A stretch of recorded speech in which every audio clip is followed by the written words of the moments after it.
Talking with the experts. Hello and welcome to Talking with the Experts. My name's Rose Davidson from rosedavidson.com, and Talking with the Experts is about all things business by business owners for business owners, and you can find it on all good podcasting streaming platforms and on YouTube. And today my guest is Benny Nachman, and he is the CEO of Jaspy. And Jaspy is an app by families for families, originally designed to help reduce the common household arguments around budgets, chores, and money. And from there, they've evolved into a world-class shopping experience and a form of banking for the next generation. This mobile wallet for the family allows parents and grandparents to share money with their kids while teaching them about financial literacy. And parents can manage allowances and savings goals with their kids and manage how they spend that money through the Jaspy Mall. It's a very interesting app, and I think probably quite useful. And so you are a serial entrepreneur with a track record in building a global bank with over 30 licenses all over the world, and you manage hundreds of employees and thousands of merchants with over $7 billion in volume. Wow, that is absolutely huge. Welcome, Benny, and thank you for joining me today. Thank you so much for having me and for all the kind words. So tell me a little bit more about your app. It sounds so interesting. Thank you. So yes, so what we are, Jaspy, is a mobile payments app and card, by the way, for families with kids and teens. So what we do is that we connect three generations. We connect kids or teens, parents, and grandparents. And then the idea is that the adults would give money to the kids. And what we see is that parents usually give money around allowances and chores and academic rewards and stuff like that. And grandparents, when they do, it's mostly around holidays and birthdays and Christmas and stuff and fun stuff. And then the kids, they can do a number of things. So they can save, they can donate. We work with I'd say something like 25-ish, something along these lines of nationwide charities. This is the US. When I say nationwide, I mean in the United States.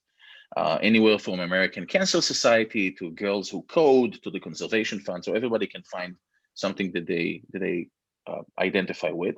And the third thing that they can do is they can spend. They can spend in two ways.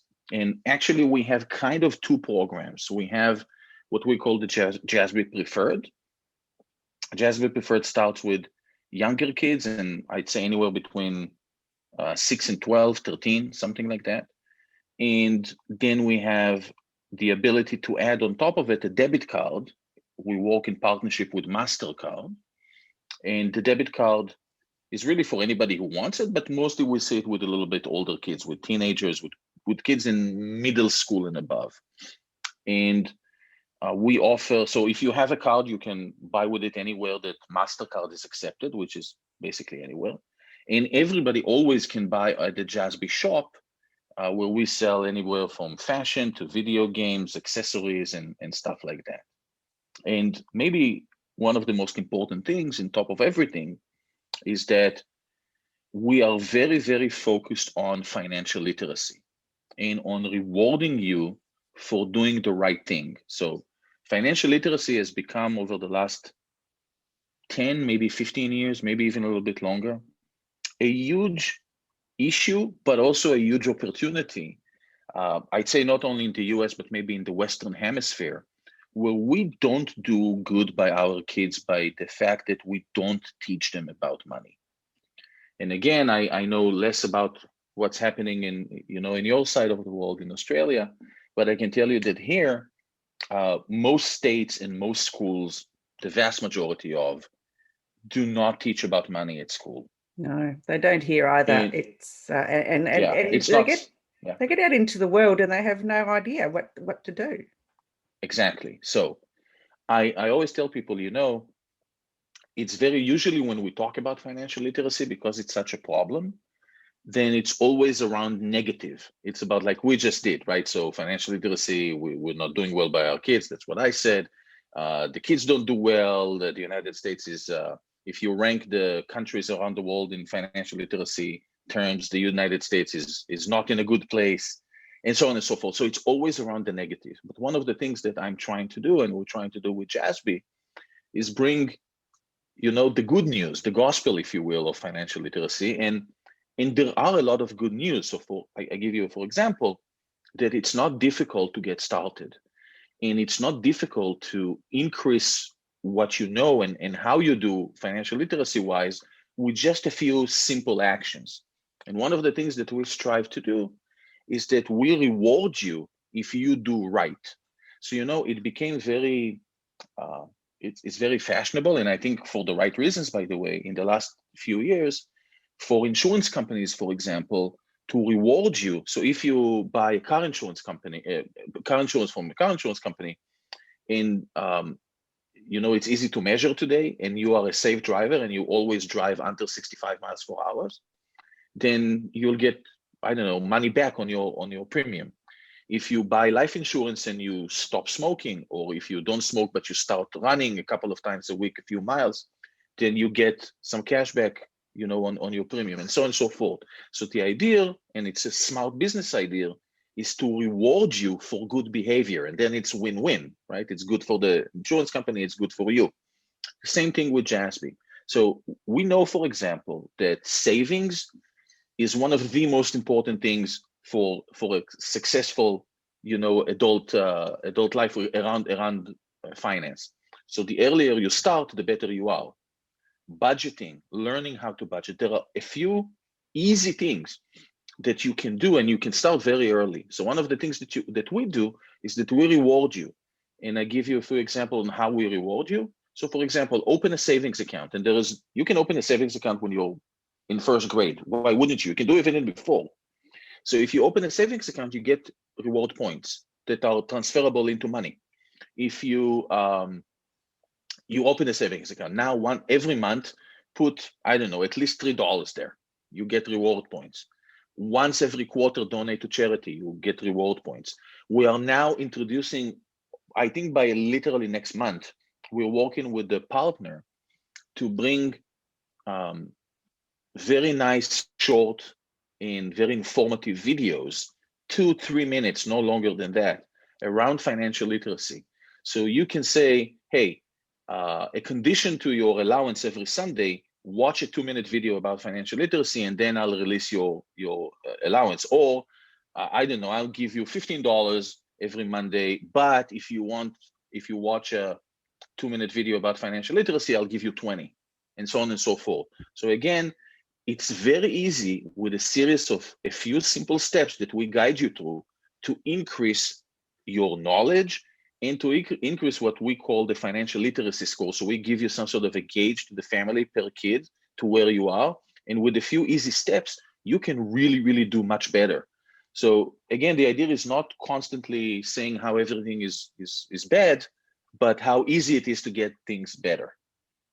Yeah. So sorry, that was very long-winded. Oh no, that's perfect, because we've not heard of it here. So it's a good explanation, and gives us an idea that maybe we should be developing something like that here. So maybe I should bring JASB to Australia. Perhaps you should. Should. So what is the importance of financial literacy for kids under 17?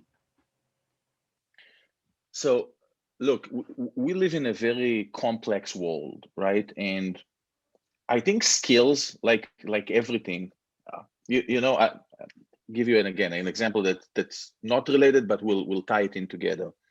For the first time in my life, when I held a golf club, I was 40, like literally in my 40th birthday. I have 2 boys. So my older one started playing probably when he was 5 or 6, kindergarten, something like that. So he's 12 now, and he can drive much better than I can. So I can hit, but at 12 he's already doing so much better than I can, because the earlier you start, the muscle memory, your ability to like put things into like the movement and everything into your subconscious is so much better, right? Financial literacy is no different. It's no different than learning golf. It's no different than learning a martial art.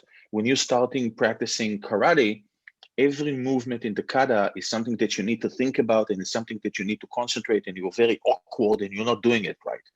The more you do it, the more it becomes, you don't even think about it. It's subconscious, right? You just do it.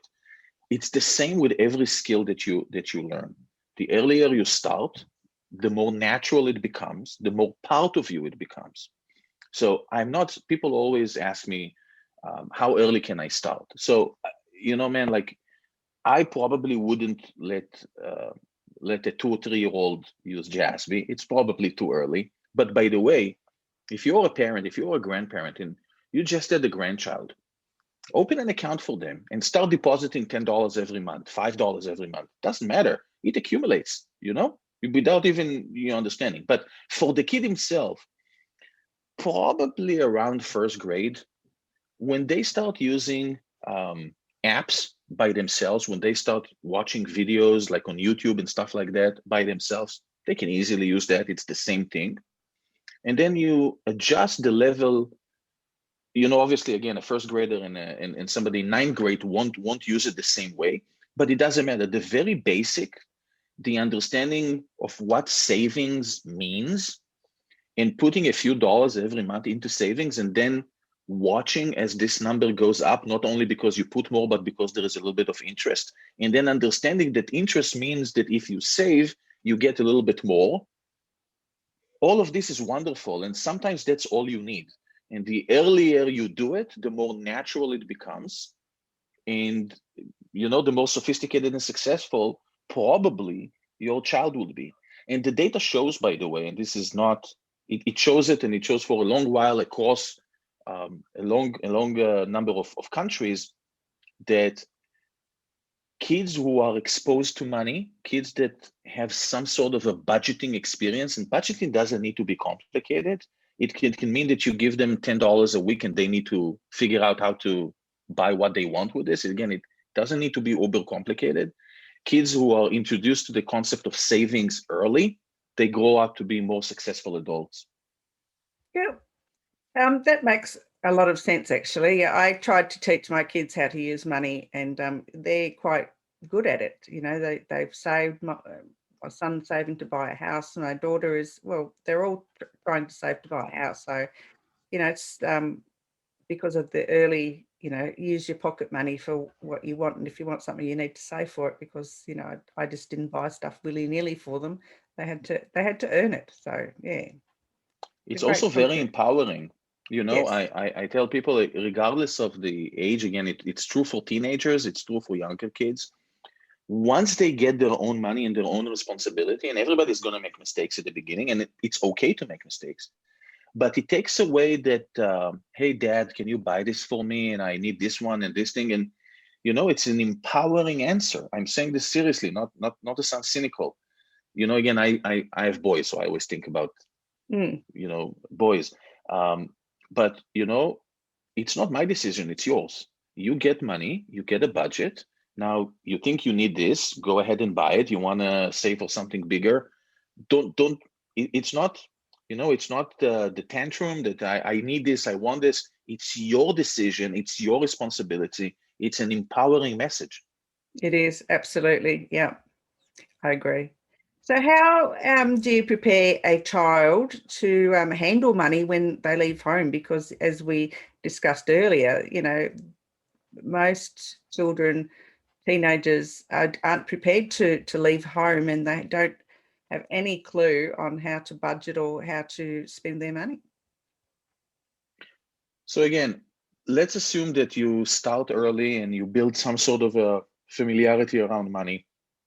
Around 12, 13, again, probably around middle school, it's a good time to start really going a little bit deeper. And what I mean, again, nothing super complicated. So I think when you're younger, probably give allowance on a weekly basis. And the reason is it's normally a little bit smaller amount. Obviously, a 6 or 8-year-old gets less than a 13-year-old. And And also because it's a weekly, then the mistakes that they're going to make, and they are going to make mistakes at the beginning, they are short-lived. So if you give money every Sunday, they made a mistake this week, it doesn't matter. By next Sunday, it all resets and we start from scratch, and it doesn't matter the mistake that you done last week. As they grow a little bit older, I tell people start going to bi-weekly and even monthly. So, with my 12-year-old, I give him allowance, a larger amount, but on a monthly basis. And then he needs to think how he spends this money over a month. But he had some training, right? Because for 3 years now, he's been getting his allowance on a weekly basis. So he mastered the weekly. Now he goes to the monthly. And the second thing is, or another thing that you can do, sign them up for a debit card. So debit card, again, it's a good idea because it's not credit. It's not registered anywhere. It doesn't go into your credit history or anything like that. But it allows you to have more real world experience. And, I always tell people when they get to be 13, 14, again, everyone is what's good for their kid and where you live and all of those. But if you live in a place that they can easily get around by a bus or public transportation, or even just by a bike, I don't know, once every few weeks, give them some money. They don't need to finance, right? Give them an extra $15 and send them to the supermarket to buy a gallon of milk and a loaf of bread. And again, because it's a real life experience on how to do that and how much does it cost and how much should you get this change and all of those kinds. And if they have their debit card, it's easy for them to do. And again, it's something that it's not the first time that they ever done something like that is when they go to college and they can't for the life of them figure out how to do it, right? So it's a good thing.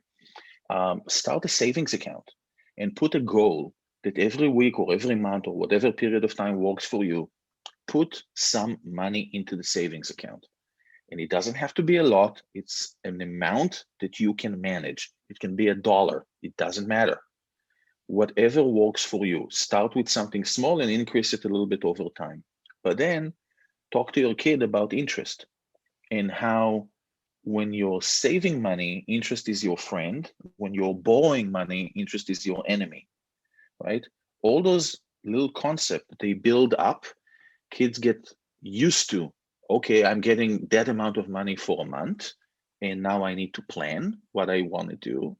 I know how to use my device or my card online. I know how to use it at the supermarket physical. I know how to save money. I understand why it's good and I see how my money goes up. But I understand also that interest can work against me. Honestly, what more do you need? Absolutely. Great tips, Benny. I think they're absolutely, yeah. I think a lot of people will get a lot out of those. I don't think parents have thought of those ideas. So, yeah, absolutely terrific. Now, getting onto a little bit of a different topic is, what do you think is the future of contactless payments?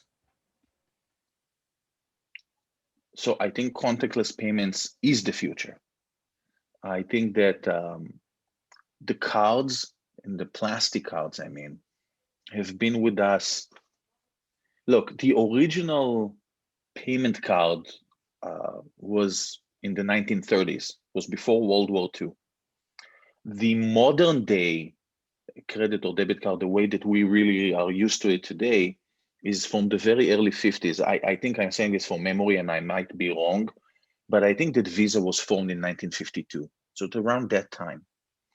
So that's a long time ago, right? So I'm almost 48 years old. My grandfather had a card. That's ancient technology almost.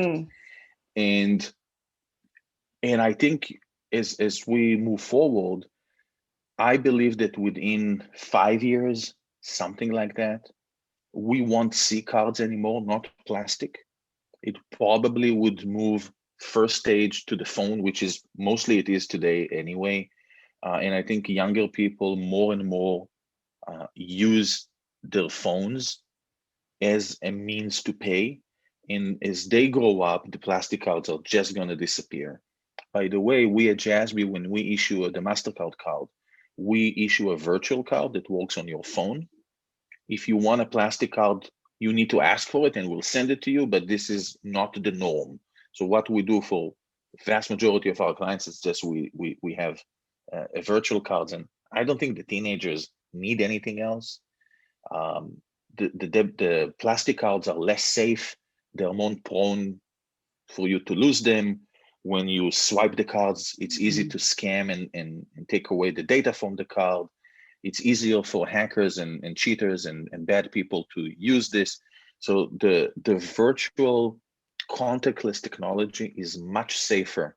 People are less likely to lose the card because nobody ever, especially teenagers, they never lose their phone. They know where the phone is every second. Yeah, absolutely. You can't use the mag stripe to steal data. It's just so much safer. Yeah. And I think that's the future. Yeah, I agree with that. I must say I'm a little bit old school and still use my card, although I do have phone apps, but I tend not to use them. I guess it's what you become familiar with, but yes, I don't think I've actually had cash money in my wallet for over a year. So I think the plastic cards are going to go the way of cash. Yeah, I have heard that in Australia too. Actually, Australia's thinking about going, paperless, basically. So yes. cash money will, Disappear. fade away, and we'll just be relying on cards, and then we'll go to the app. So we're headed down that way. And the cards would go to the phone, and the phone would go to whatever comes next. But yes, that's absolutely right. So what words of wisdom, Benny, have you got for, parents, children, anyone who's listening to us today? Open a debit account, get a debit card, open a savings account as young as you can possibly do it. Open a savings account and start saving.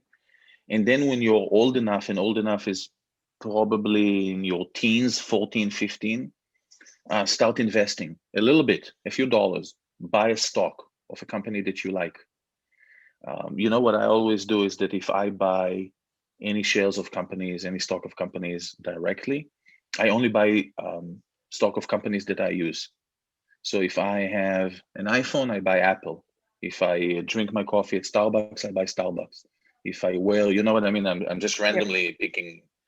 So this is not investment advice, but what I mean is that start at an early age, start investing.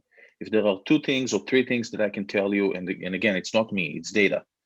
If you save, if you invest, and if you budget, those are the 3 things that anybody can do. And again, you don't have to be Warren Buffett. You can do it $5 a week. If you do this in early age, you're going to be successful as an adult.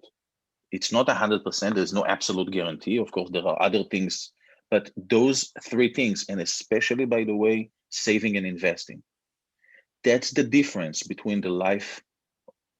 It could be the difference between a life in poverty or close to it to a more well-off. It's saving and investing. It's those 2 things. Start it when you're young. Start it small. It builds up. Yeah, I wish I had been told that when I was a lot younger. I'd probably be a lot better off, but never mind. I have what I have. Anyway, where can people find you, Benny? And where can they, obviously in Australia, they can't get their hands on this app. So I do encourage you to bring it down here because it sounds very exciting. But so, tell me it's actually a great you. idea. Yeah. So it's a great idea. So our website, just if you kind of want to take a look, is jassby.com, which is JASSBY.com. And I'm on LinkedIn. My name is Benjamin Nachman. Benjamin is Benjamin, and Nachman is Nachman. And I'm always happy to, be friends. Perfect. Yeah, I will. I think bring it down here. I think kids would be heaps better because they're actually talking about getting rid of school banking here. The Commonwealth Bank here in Australia has been school banking since, I don't know, the 30s or 40s or whatever. And they're actually talking about getting rid of it because it doesn't teach kids the proper way to save money and how to invest. They put money in an envelope once a week and it goes to the bank, and mum and dad can get hold of the money whenever they want, but it doesn't actually teach the child how to use the money at all. So I think what you do would it's good. I think it's great. But And I really do appreciate you coming on and spending the time with me today. It's been very educational. Thank you so much. All right, Denny, thank you. And I will talk to you again very soon. Have a great day. Thank you. You too.